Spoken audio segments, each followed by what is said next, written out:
नमस्कार दोस्तों, स्वागत है आपका एक बार फिर से हमारे YouTube चैनल रोजगार अड्डा पॉइंट 1 में। जैसा कि आप पहले से अगर देख रहे होंगे मुझे, तो आपको पता होगा कि परसेंटेज के 3 पार्ट मैंने अब तक अपलोड किए हैं। आइए आज देखते हैं चौथे पार्ट में और अगले 2 टाइप के क्वेश्चन जो परसेंटेज में बराबर प्रश्नों में एग्जाम्स में पूछे जाते हैं। ठीक है, तो जैसा कि आप स्क्रीन पे देख पा रहे होंगे कि चावल की कीमत में 20% की कमी एक व्यक्ति को 450 रुपए में 50 केजी अधिक चावल प्राप्त करने में सक्षम बनाती है। चावल का मूल मूल्य प्रति केजी ज्ञात कीजिए। तो इसके लिए 2 तरीके हैं, एक तो फ्रैक्शन है और एक होता है फार्मूला। मैं आपको दोनों बताऊंगा, लेकिन इसके लिए मैं ये रिकमेंड करूंगा कि आप फार्मूले का ही प्रयोग करें। ठीक है, इसमें फार्मूला जो है, देखिए दोनों बताऊंगा, पहले फार्मूला देखते हैं।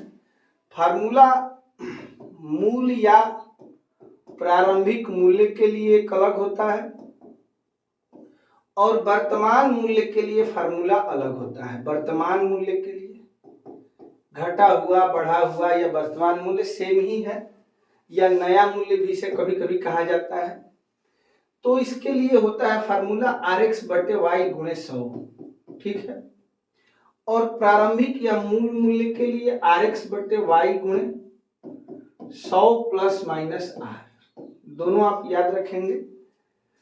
इसमें R क्या है, तो R जो है वो परसेंटेज वृद्धि या कमी जो भी अगर दिया जाए, जैसे कि इस प्रश्न में दिया गया है 20% और ये कमी है तो -20% आप लिख सकते हैं, ताकि आपको बार बार क्वेश्चन देखना ना पड़े। जो खर्च हो रहा था पहले और अब भी वही खर्च हो रहा है, उसको बोलेंगे X।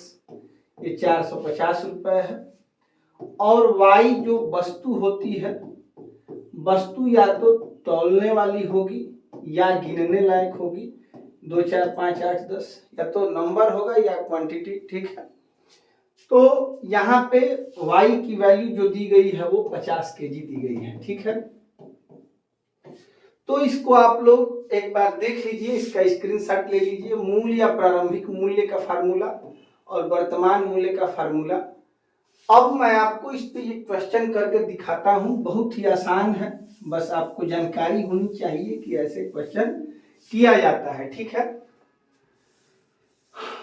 अब आप यहाँ पहले पता कर लेंगे क्या पूछा जा रहा है। तो यहाँ मूल मूल्य पूछा जा रहा है, इसके लिए मैं ऊपर वाला फार्मूला लगाऊंगा।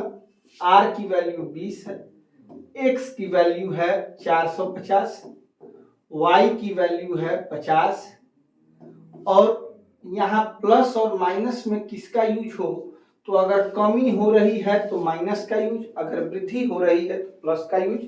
माइनस का यूज करेंगे 100 माइनस 20, तो ये हो जाएगा 80, और ये 4 बार में कट जाएगा, 0 से ये 0 हो जाएगा, 5 9 45। इस प्रकार इसका आंसर हो जाएगा 2.25 रुपए प्रति केजी। 1 केजी की वैल्यू आपको प्राप्त हो जाएगी, जो कि ये है, ये गलती से ये टाइप हो गया है, तो डी ऑप्शन इसका सही होगा। अभी इसी क्वेश्चन को मैं फ्रैक्शन से बताता हूं, हो सकता है कि आपको थोड़ा सा इससे कठिन लगे, लेकिन उसको याद नहीं करना पड़ेगा, ये उसमें एक अच्छी बात है। देखिए 20% का फ्रैक्शन होता है 1/5। अब इसको मान लेंगे कि प्रारंभिक मूल्य था 5 रुपए प्रति केजी, और अब जो वर्तमान मूल्य है 1 रुपए कम हो गए हैं, तो 4 रुपए प्रति केजी हो गया है। ठीक है, अब आप ध्यान रखेंगे कि पहले भी 450 रुपए खर्च होते थे और अब भी, तो इसमें 450 रुपए अगर खर्च होंगे और इससे भी 450 रुपए खर्च होंगे, तो अब दोनों भाव से 450 रुपए में ही कितनी वस्तु मिलेगी ये आपको ज्ञात करना है।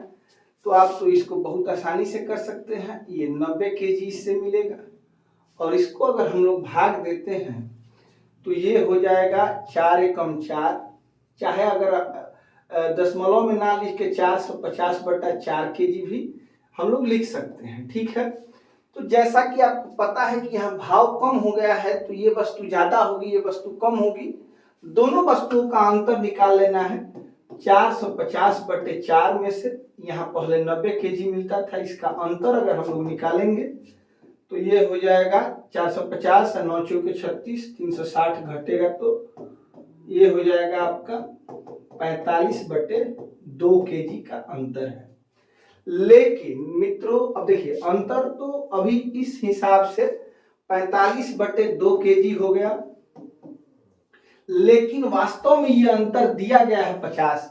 अब इसमें उस संख्या से गुणा करें कि ये 50 हो जाए, इसके लिए मैं आपको एक तरीका बताता हूं। पहले इस 2 को हटाने के लिए ऊपर 2 लिखेंगे, इस 45 को हटाने के लिए नीचे 45 लिखेंगे, ये दोनों कट जाएंगे तो लाना क्या है 50 लाना है, तो फिर एक 50 से गुणा कर देंगे। ठीक है, तो मैंने वस्तु को 50 केजी बनाने के लिए 2/45 गुणे 50, या इसको कटा भी सकते हैं 5 9 45 पंतः 50, मतलब 10 दूनी 20/9 से हमने गुणा किया है वस्तु में। अब थोड़ा सा एक कंसेप्ट है, इसको आप ध्यान से सुन लीजिए। जो वस्तु की मात्रा होती है मित्रों वो भाव के व्युत्क्रमानुपाती होती है। मतलब कि अगर भाव घटेगा तो वस्तु की मात्रा बढ़ जाएगी, अगर भाव बढ़ेगा तो वस्तु की मात्रा क्या हो जाएगी, घट जाएगी। तो साधारण शब्दों में कहे कि भाव वस्तु की मात्रा के उल्टा होता है, उसका अनुकरण उल्टे तरीके से करता है, तो ये बिल्कुल सही बात है। तो वस्तु की मात्रा में हमने गुणा कराया है 20/9 से, तो भाव में गुणा करा देंगे। जैसे 5 रुपए प्रति केजी प्रारंभिक मूल्य था, तो इसमें गुणा इसके उल्टे से कराएंगे, 20/9 से न करा के 9/20 से कराएंगे, तो इस तरीके से भी आ जाएगा 9/4 मतलब 2.25 रुपए प्रति केजी। अगर आप इस तरीके से भी प्रैक्टिस करेंगे तो आपका क्वेश्चन निश्चित रूप से ही आसान लगने लगेगा। लेकिन मैं आपको रिकमेंड करूंगा कि आप इस तरीके के क्वेश्चंस में फार्मूले का ही प्रयोग करें, एक लाइन में आपका आंसर आपको मिल सकता है। ठीक है, अब मान लीजिए कि ये प्रारंभिक मूल्य पूछ ले तो 4 गुणे, देखिए वस्तु में गुणा कराया गया था 20/9 से, तो इसमें गुणा करा देंगे 9/20 से। देखिए तो 9 क्या हो जाएगा 5 हो जाएगा, 5 एकम 5, 5 8 40, ये इसका वर्तमान मूल्य हो जाएगा 1.80 प्रति केजी। अगर आपको फ्रैक्शन समझ में आया है तो बढ़िया है, नहीं तो आपको एक क्वेश्चन और फार्मूले से और फ्रैक्शन दोनों से बताऊंगा, उसमें आप लोग समझ लीजिएगा और कोशिश करिएगा कि फार्मूले को आप लोग कंठस्थ कर ले, ये हमेशा आपके लिए आसान होगा। आइए देखते हैं अगला क्वेश्चन। केले के मूल्य में 20% कमी होने पर ग्राहक ₹80 में 6 केले अधिक खरीद सकता है। देखिए अब यहां केले के प्रति दर्जन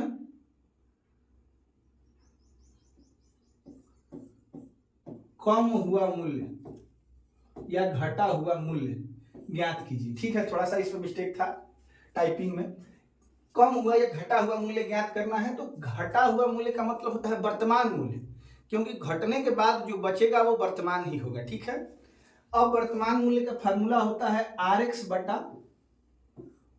गुणे 100। ठीक है, इस फार्मूले का प्रयोग करेंगे तो R की वैल्यू हो जाएगी 20, X की वैल्यू हो जाएगी 80 रुपए, Y की वैल्यू हो जाएगी 6 और 100 का 100 लिखेंगे। अब इसको कटाना है तो 20 25 100, 5 से 16 25 80, फिर 2 3 6, 2 8 16, आंसर आपका हो जाएगा 8/3। इसका मतलब होगा कि 8/3 रुपए में एक वस्तु मिलेगी। ठीक है, हमको बताना है दर्जन, एक दर्जन वस्तु का मूल्य बताना है। 8/3 में एक वस्तु, तो 12 वस्तुओं का मूल्य 12 से गुणा कर देंगे तो आंसर हो जाएगा 32 रुपए प्रति दर्जन। ठीक है, तो इसको ध्यान में रखेंगे। ये ऑप्शन कौन सा सही हो जाएगा, ये ऑप्शन सही हो जाएगा। इस क्वेश्चन को एक बार मैं फिर से फ्रैक्शन से बता रहा हूं, आप लोग ध्यान से एक बार देखिए, इस बार आपको पक्का समझ में आ जाएगा। थोड़ा सा ध्यान से देखिए, और ये कठिन नहीं है, आसान है फ्रैक्शन। एक बार आप समझ जाएंगे तो ये सवाल हमेशा फ्रैक्शन से करेंगे, जैसे कि मैं करता हूं क्योंकि उसमें एक ही बार में प्रारंभिक मूल्य, मूल मूल्य, दोनों मूल्यों का अंतर सब निकाल सकते हैं। ठीक है, देखिए फ्रैक्शन के लिए सबसे पहले हमको 20% को पकड़ना होगा। 20% का फ्रैक्शनल वैल्यू 1/5 होगा। अब इसका अर्थ होगा कि प्रारंभिक जो मूल्य है वो 5 रुपए प्रति केजी है और जो वर्तमान मूल्य है ये 1 रुपया कम हो गया है, तो ये 4 रुपए प्रति केजी है। ठीक है, पहले भी 80 रुपया खर्च करना था और अब भी 80 रुपया ही खर्च करना है। तो पहले वस्तु मिलती थी 16×5 = 80, 16 वस्तु। अब वस्तुएं मिलती हैं 20×4 = 80, अब 20 मिलती हैं। तो आप देख सकते हैं कि वस्तु कितनी बढ़ गई, तो 4 वस्तु बढ़ गई, लेकिन आपको बढ़ाना कितना है, तो 6। तो 4 में किस संख्या से गुणा करेंगे कि 6 आ जाए। कलर चेंज करके मैं बता रहा हूं कि आप लोग समझ पाएंगे किस संख्या से गुणा कराएं कि 6 आ जाए। तो इसको 6 लाना है और 4 हटाना है, 4 से 4 कट जाएगा, 6 आ जाएगा। अब इसको हम लोग कह सकते हैं 3/2। 3/2 से वस्तु में गुणा कराया गया क्योंकि वो 6 बन गया। अब भाव बताना हो आपको, तो प्रारंभिक मूल्य 5 था और वर्तमान मूल्य 4 रुपये प्रति केजी है। आपको बताना है वर्तमान मूल्य, तो 4 का मैं गुणा करा दूंगा, इसमें गुणा करा दूंगा। हुआ है वस्तु की मात्रा में 3/2 से गुणा, तो इसमें कराना है 2/3 से गुणा, तो 8/3। लेकिन ये एक वस्तु का मूल्य आएगा, आपको बताना है 1 दर्जन का।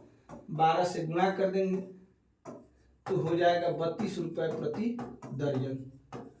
अगर आपको प्रारंभिक मूल्य निकालना होता तो 5 में गुणा कराते हम किससे, इसमें 3/2 से हुआ है तो 2/3 से, तो 10/3 मतलब 3 रुपया 30 पैसा हो जाता है ये प्रति वस्तु। ऐसे करें 10/3 हो जाता प्रति वस्तु। 1 दर्जन का मूल्य निकालना हो तो ये 40 रुपए प्रति दर्जन हो जाता। ठीक है, हम हटा ही देते हैं।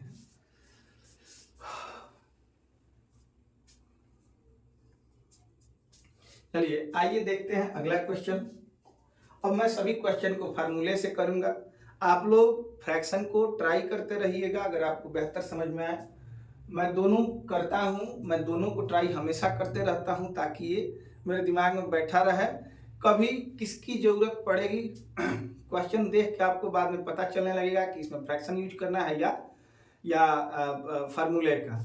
जब सीधे सीधे अगर घटी हुई कीमत, बढ़ी हुई कीमत या प्रारंभिक कीमत पूछे, फार्मूले का यूज करिए। अगर 2-3 क्वेश्चन मिला के पूछते तो फ्रैक्शन का यूज करिए। आइए देखते हैं। नमक की कीमत पर 15% कमी होने पर 272 रुपए में 2 केजी अधिक नमक खरीदने में सक्षम बनाती है। नमक की घटी हुई कीमत प्रति किग्रा कितनी होगी? तो घटी हुई कीमत मैंने वर्तमान कीमत, ठीक है। अब इसको फार्मूला लगाना पड़ेगा आपको, RX/Y × 100। इससे आप आसानी से इसको कर सकते हैं। 15 × 272/2 × 100। आसान है ये, 2 से आप इसको काट सकते हैं 136। अब इससे गुणा करेंगे तो 204 हो जाएगा, 1 जीरो बढ़ जाएगा। फिर आप इसमें 100 से जब भाग करेंगे तो 1 जीरो से 1 जीरो, 10 से 20 रुपये 40 पैसे आपका आंसर हो जाएगा। आप गुणा कर सकते हैं। ठीक है, आगे देखिए, देखते हैं अगला क्वेश्चन। गेहूं कीमत में 15% कमी, गृहिणी को 2720। तो इसमें भी कमी हुई है। पूछा क्या गया? घटी हुई कीमत, मतलब वर्तमान ही बताना है, वर्तमान निकालना है। तो RX मतलब 15 × 2720, Y की वैल्यू 6 और × 100, 0 से 0 कट जाएगा। अब इसको 6 से कटाना है तो 3 दूनी 6, 3 × 5 = 15। फिर 2 से इसको काट लेंगे 136। फिर 5 से कटाएंगे इसको तो 5 दूनी 10, 2 से काटेंगे तो 2 × 6 = 12, 2 × 8 = 16 रुपये प्रति केजी, 68 रुपये प्रति केजी होगा। बस कटाना है इसको, ए ऑप्शन सही है। अगला क्वेश्चन देखते हैं। सेब की कीमत में 10% कमी के कारण, अब इसमें भी प्रति दर्जन कमी के बाद प्रति दर्जन सेब की कीमत बताना है। तो कमी के बाद मतलब वर्तमान ही बताना है। RX मतलब 10 × 54, 10 Y की भी वैल्यू दी गई है और × 100 कर लेना है। ये 10 से 10 कट जाएगा। और ये हो जाएगा आपके एक सेव का मूल्य बताना है 1 दर्जन का, तो 12 से फिर इसमें गुणा कर देंगे तो हो जाएगा 12 चौक 48 के 8, हाँसी 4, 12 25 60 4 64 बटे 100। अब 2 अंक पे भाग लगाने पे 0 से 2 0 से भाग लगाने पे 2 अंक दशमलव हो जाएगा, 6 रुपये 48 पैसा इसका सही जवाब हो जाएगा। चीनी के भाव में 32% वृद्धि हो जाने पर खपत कितनी कम कर देनी चाहिए कि, अब ये थोड़ा सा अलग क्वेश्चन हुआ, आप इसको देख लीजिए। मैंने आपको पहले भी ये बताया था, भाव में 32% वृद्धि हुई है।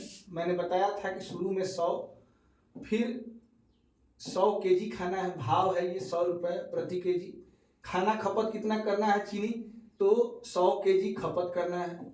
अब इसका टोटल व्यय कितना हो जाएगा, तो इन दोनों का गुणा ही तो व्यय होगा, तो व्यय हो जाएगा 10,000। अब कह रहा है कि खपत कितनी कम कर दी जाए कि खर्च में केवल 10% वृद्धि हो। अब इसका भाव बढ़ गया 32% से 132 हो गया। खपत कितना करना है, तो x करना है कि इसमें 10% की वृद्धि हो जाए। तो आप यहाँ देख सकते हैं कि 10,000 में 10% की अगर वृद्धि होगी तो ये मित्रों हो जाएगा कितना, 11,000 हो जाएगा। 110% इसका निकाल लेंगे। अब ये बता सकते हैं कि x की वैल्यू क्या है, तो x की वैल्यू निकालने के लिए 11,000 बटे 132 लिखेंगे। ठीक है, पहले कितना खाता था, 100 खाता था, अब कितना खाता है, इतना खाता है। तो पहले से अब खाना कम किया होगा ना, क्योंकि 32% भाव बढ़ चुका है। तो कितना कम किया है 100 से, तो 100 से कम किया है 11,000 बटा 132। अब यही अंतर आप निकाल लेंगे, आपको आंसर मिल जाएगा। ये 13,200 में से 11,000 घटाना है तो 2,200 हो जाएगा और बटे 132 हो जाएगा। कटा लेंगे आप इसको, 11 दूनी 22, 11 कम 11, 11 दूनी 22, 4 से कटाएंगे तो 4 पचे 20, 4 तियाई 12, 16 सही 2 बटे 3, यही आपका सही आंसर होगा। 16 सही 2 बटा 3 मतलब कि 16.6666 होगा। लेकिन मैंने आपको एक बार बताया है बेसिक पहले वीडियो में कि ये 6666 को रोकने के लिए 6-7 लिख दिया जाता है, इसको आप ध्यान रखेंगे। ठीक है, तो इसको 6-7 लिख दिया जाता है, इसको आप ध्यान रखेंगे। ये जवाब आपका परसेंट। आपको अगर हमारी वीडियो, हमारे पढ़ाने का मेथड पसंद आए तो वीडियो को लाइक जरूर करें, चैनल को सब्सक्राइब करें और दोस्तों में शेयर करें। ठीक है, मिलते हैं आपसे अगले वीडियो में। नमस्कार।